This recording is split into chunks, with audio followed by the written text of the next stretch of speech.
ಇನ್ನು ಗ್ಯಾರಂಟಿ ಮತ್ತೆ ಮತ್ತೆ ಗ್ಯಾರಂಟಿ ವಿವಾದ ಅಂತೂ ಪಕ್ಕಾ ಗ್ಯಾರಂಟಿ ಆಗಿದೆ. ನಿಮಗೆ ರಸ್ತೆ ಬೇಕು, ಅಕ್ಕಿ ಬೇಕು ಅಂತಂದ್ರೆ ಗ್ಯಾರಂಟಿ ಆಗಲ್ಲ, ಗ್ಯಾರಂಟಿ ಕೊಡೋಕ್ಕಾಗಲ್ಲ. ಅಕ್ಕಿನೂ ಬೇಡ, ರಸ್ತೆನೂ ಬೇಡ ಏನು ಅಂತ ಹೇಳಿ, ರಸ್ತೆ ಬೇಕು ಅಂದ್ರೆ ಗ್ಯಾರಂಟಿ ಬೇಡ ಅಂತ ಹೇಳ್ಬಿಡಿ ಅಂತ ರಾಯರೆಡ್ಡಿ ಅವರು ಮಾತಾಡಿದ್ದಾರೆ. ಸಿಎಂ ಅವರ ಆರ್ಥಿಕ ಸಲಹೆಗಾರ ಬಸವರಾಜ ರಾಯರೆಡ್ಡಿ ಅವರು ವಿವಾದಿತ ಸ್ಟೇಟ್ಮೆಂಟ್ ಕೊಟ್ಟಿದ್ದಾರೆ.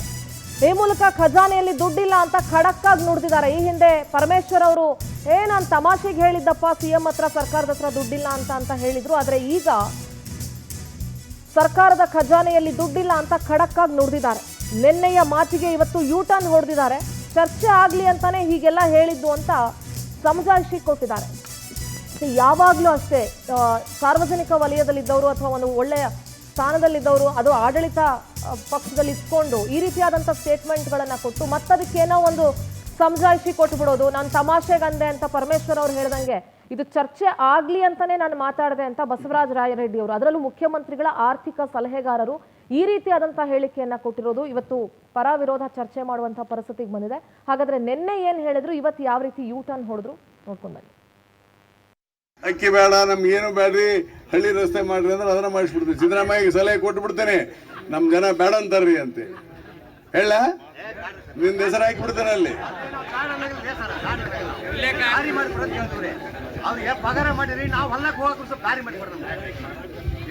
ಮುಂದಿನ ನಿರ್ಮಾಣ ಮಾಡಿಕೊಡ್ತೇನೆ, ಸ್ವಲ್ಪ ಅರ್ಜಿ ತಡಿ, ಇನ್ನು 3 ವರ್ಷ ಐತಿ ಹಳ್ಳಿ ರಸ್ತೆ ಮಾಡ್ಸೋಣ. ಇವು ಏನಾಗಿದೆ, ಈ ರೋಡ್ ಡಾಂಬರ್ ಮಾಡ್ಬೇಕು, ಅದು ಸ್ವಲ್ಪ ಕಷ್ಟ.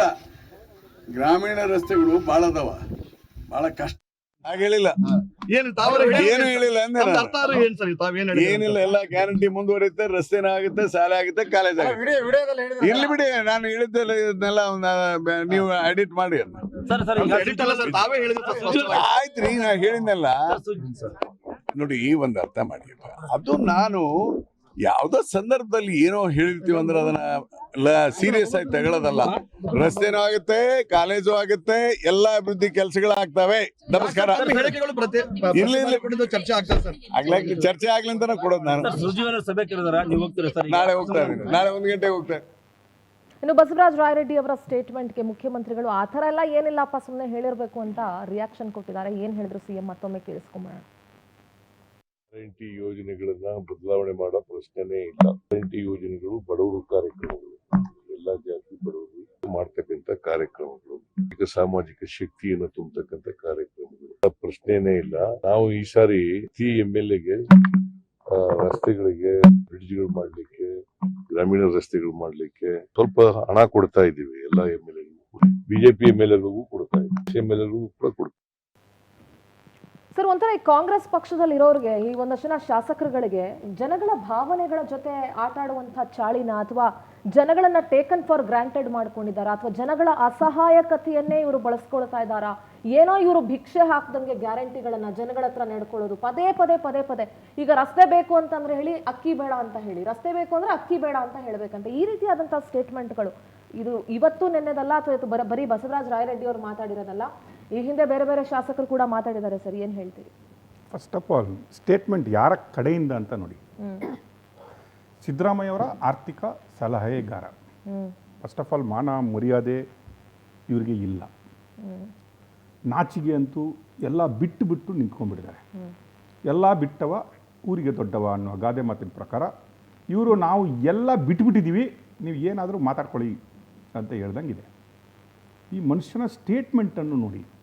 ಆ್ಯಂಡ್ ಈ ಗ್ಯಾರಂಟಿ ಅಂತ ಮಾತು ಕೇಳಿದ ಕೂಡಲೇ ನಮಗೆ ವಾಂತಿ ಬರುವಂಗೆ ಆಗ್ಬಿಟ್ಟಿದೆ.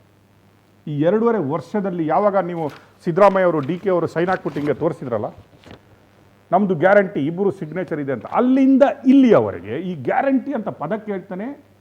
ಇನ್ನು ನಾವು ಪ್ರಾಡಕ್ಟ್ಗೆಲ್ಲ ಗ್ಯಾರಂಟಿ ಗ್ಯಾರಂಟಿ ಒಂದು ಬೇಡಪ್ಪ, ಬೇರೆ ಏನಾದರೂ ಮಾಡೋ ಅಂತ ಹೇಳೋ ಸ್ಥಿತಿಯಲ್ಲಿ ಇದ್ದೀವಿ. It is what happening in 2.5 years. C statement, ಈ ರಾಜಕೀಯ ವ್ಯಕ್ತಿಗೆ ಏನಾದರೂ ಮಾನ ಮರ್ಯಾದಿದೆಯಾ? ಈ ಸಿಸ್ ಓನ್ ಸ್ಟೇಟ್ಮೆಂಟ್, ಮುಂಚಿನ ದಿನ ಅವನೇ ಸ್ಟೇಟ್ಮೆಂಟ್. ಏನು ಸ್ಟೇಟ್ಮೆಂಟು? 3 ವರ್ಷದ ನಂತರ ನಿಮಗೆ ರಸ್ತೆ ಕೊಡ್ತೀವಿ, ಇನ್ನೂ 3 ವರ್ಷ ಇದೆಯಲ್ಲ ಅಂತ. Forget about guarantee. ನೀವು ಆ ಸ್ಟೇಟ್ಮೆಂಟನ್ನು ಸ್ವಲ್ಪ ಕೂಲಂಕುಷವಾಗಿ ಕೇಳಿ. ಒಬ್ಬ ರೈತ, ಒಬ್ಬ ತಾತ, ಅವ್ರು ಹೇಳ್ತಾರೆ, ತಾತ ಕೂತ್ಕೋ ನೀನು, ನಿಂದು ಕಂಡಿದ್ದೀನಿ ನಾನು, ಇನ್ನು 3 ವರ್ಷ ಇದೆ, ಇನ್ನು 3 ವರ್ಷ ಇದೆಲ್ಲ, ಅಲ್ಲಿವರೆಗೆ ಕೊಟ್ಟರಾಯ್ತು, ಯಾಕೆ ಅರ್ಜೆಂಟ್ ಮಾಡ್ತೀಯಾ? ಏನಂತ ಕೇಳ್ತಾ ಇರೋದು? ರಾಯರೆಡ್ಡಿ ಮನೆ ಅಪ್ಪನ ಆಸ್ತಿನ ರಾಯರೆಡ್ಡಿ ಮನೆ ಅಪ್ಪನ ಆಸ್ತಿನ ಕೇಳಿದ್ದ?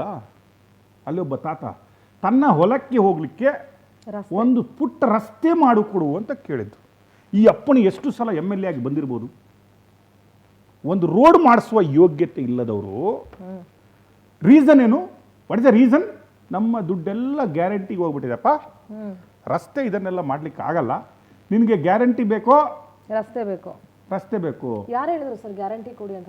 ಅಲ್ಲ, ಗ್ಯಾರಂಟಿ ಬಿಡಿ. ಈಗ DK ಶಿವಕುಮಾರ್ ಅವರೇ ಇದೇ ಒಂದು ಮೆಸೇಜನ್ನು ಕೊಟ್ಟಿದ್ರು, we will make A survey, guarantee ಸರಿಯಾಗಿ ರೀಚ್ ಆಗ್ತಾ ಇದೆನಾ, ಅಥವಾ ಗ್ಯಾರಂಟಿಗಳು ಈಗ ನೀವು ಭಾಗ್ಯಲಕ್ಷ್ಮಿ ಬಂದರೆ ಅಥವಾ ನೀವು ಯಾವುದು ಗೃಹಲಕ್ಷ್ಮಿ ಬಂದರೆ ನೀವೆಲ್ಲ ಅದು ಬೇಕಾ, ಯುವ ಜನರಿಗೆ ಏನು ಕೊಡ್ತಾ ಇದ್ದಾರೆ, ಯುವ ಶಕ್ತಿ ಅದು ಬೇಕಾ ಅನ್ನೋದಿದು. ಅನ್ನಭಾಗ್ಯ, ಹೌದು, ತುತ್ತು ಅನ್ನ ಕೊಡಿಯಪ್ಪ, ನೀವು ಅನ್ನಭಾಗ್ಯ ಕೊಡಿ. ಅದರಲ್ಲೂ ಕಾಂಟ್ರವರ್ಸಿ ಇರ್ತೀರಿ, 5 kg ನಂದು 5 kg ಮೋದಿದ್ದು, ಅವರು BJP ಇರೋದು 5 kg ಮೋದಿ ಬಿಸಾಕ್ತಾ ಇರೋದು, 5 kg ನಾವು ಬಿಸಾಕ್ತಾ ಇರೋದು ಅಂತ. This is the way they talk. ಏನೋ ಬಡ ಸಾಮಾನ್ಯರಿಗೆ ದೊಡ್ಡದು ಇವ್ರ ಅಪ್ಪನ ಮನೆಯಿಂದ ತಂದು ಗಂಟು ತಂದುಬಿಟ್ಟು ದಿನಾ ಫ್ರೀಯಾಗಿ 10 kg ಕೊಡ್ತಾರಂತ. ಇವ್ರ ಯೋಗ್ಯತೆಗೆ ಅಷ್ಟು ಕೊಡಬೇಕು. ಇವರು ಕೊಡ್ತಾ ಇರೋದು ಫ್ರೀ ಅಲ್ಲ. This is not Bhagya.